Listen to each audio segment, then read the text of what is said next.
नमस्कार. आज आपल्या या व्हिडिओमध्ये स्वागत आहे. आज आपण चोंगे बनवणार आहोत. त्यासाठी लागणारे साहित्य: भाजलेले खोबर, विलायची पावडर, भाजून घेतलेली खसखस, 1 वाटी साखर. त्याचा आपण 1 तारी पाक करून घेऊयात. मी इथे गॅस चालू करणार आहे. त्यात साखरेमध्ये पाणी टाकून घ्यायचं आणि 1 तारी पाक करून घ्यायचा. हे पहा, आपला पाक तयार झालेला आहे. आता यामध्ये मी विलायची पावडर टाकत आहे, थोडीशी भाजलेली खसखस, भाजलेला खोबऱ्याचा कीस थोडंसंच टाकून घ्यायचं आणि आपलं हे थोडंसं नंतर चोंग्यावर टाकण्यासाठी ठेवायचं. यात थोडंसं मी केशर टाकणार आहे, केशर टाकत आहे. यात मी थोडंसं लिंबू पिळून घेत आहे, अर्धा चमचा चवीसाठी. आता गॅस बंद करणार आहे. हे पहा, आपला पाक छान तयार झालेला आहे. आता गॅस बंद करून घेऊयात. गव्हाचे पीठ भिजवून घ्यायचे आहे व त्याचे आपण चोंगे करणार आहोत. हे पहा, आपण पोळी लाटून तयार करून घेतलेली आहे. अशा आपल्याला 4-5 पोळ्या करून घ्यायच्या आहेत. इथे मी त्यावर तेल लावून घेणार आहे. पीठ टाकून घ्यायचे आहे असे. त्यावर परत दुसरी पोळी ठेवायची आहे. अजून त्यावर तेल लावून घ्यायचे आहे. परत पीठ टाकायचे आहे. असं सर्व पोळ्यांना करायचं आहे.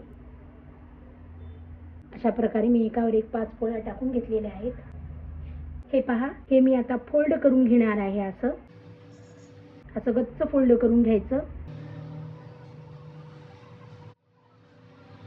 चला तर मग आपण हे कट करून घेऊयात. हे पहा, मी असं कट करून घेतलेलं आहे आणि हे अशा पद्धतीने प्रेस करून घ्यायचं आणि याचे आपण चोंगे तयार करणार आहोत. पाहू शकता किती लहेर आलेले आहेत मध्ये. हे असं हाताने प्रेस करायचं आणि हे लाटून घ्यायचं. इथे मी तवा तापायला ठेवणार आहे.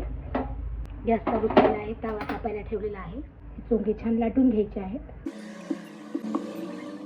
हे पहा, मी इथे छान चोंगे तयार करून घेतलेले आहेत. इथे तवा तापलेला आहे, त्यावर थोडंसं तेल टाकायचं, छान शेकून घ्यायचे. पाहू शकता.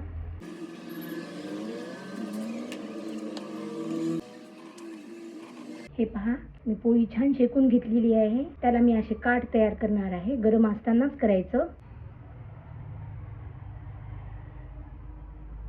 पाहू शकता, मी असे काठ तयार करून घेतलेले आहे. त्यामध्ये पाक आपण टाकणार आहोत. चला तर मग आपण पाक टाकून घेऊया. हे पहा, मी इथे भाजलेले खोबर टाकणार आहे यावर. हे पहा, आता मी यावर खसखस टाकून घेणार आहे. आता शेवटी यावर पाक टाकून घ्यायचा आहे. पाक छान गार झालेला आहे. 1 तारी पाक आहे हा.